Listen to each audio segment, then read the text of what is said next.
Tobey Maloney, you're here in Arizona with Captain Morgan Black, which just launched last week in Manhattan. Okay, yep. Gotcha. What was that party like?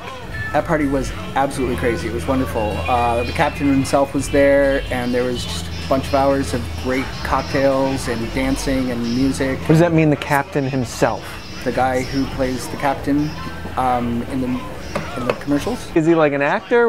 No, he's a real pirate. He usually is off Somalia, but you know, he takes a little bit of time to launch booze brands. Does he take people hostage, you think? I would guess. I mean, isn't that what pirates do? Yeah, that sounds like fun. So he's got a new rum, Captain Morgan's Black. What makes this different than other Captain Morgan products? This is a black strap rum, or a black rum, and so what they do is they take the original rum product and they add black strap molasses back into the rum to preserve it, and then they bump up the flavors with a little bit of cassia bark and some clove and a couple of other secret ingredients. They bump up the proof so it's closer to Navy strength. So the proof is what? 94.6. Crazy. It's not crazy. But it's But I mean, for what people are used to, what is original spiced is 70, 80, yeah, right? 70. Okay.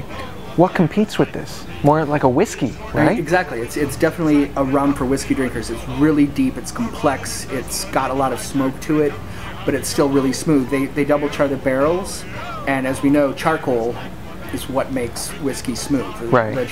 So you're a consultant with Diageo. So you go from market to market to explain some of their higher end brands. Mm-hmm. And so you're here with media tonight at Mabel's, and you just made a Manhattan, which is typically, what's the spirit in a Manhattan? Normally it's whiskey. Right, so now here you are making it with a rum. Is that pretty well received? Definitely.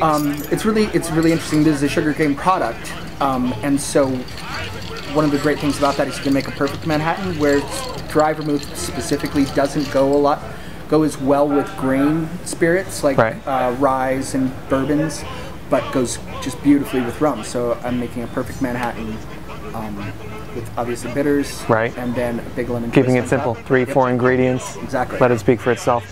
What happens if you find somebody drinking a rum and coke with this? Do you punch them in the face? Do you let them do their thing? You should always let people do their thing. I would think this with ginger ale would be really good. Right. It's a little bit lighter. The ginger and blackstrap rum. I mean, ginger and molasses. That's a gingerbread cookie. Right. So that goes beautifully together. Will we start to see this behind bars in the next couple weeks? Would you say? I'm not exactly sure how fast it rolls out. Like in what part of the countries. I know that it's definitely out and about in New York.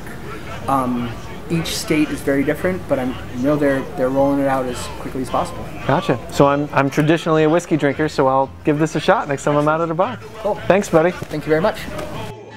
I bet we're loved by our mommies and dads. Drink up.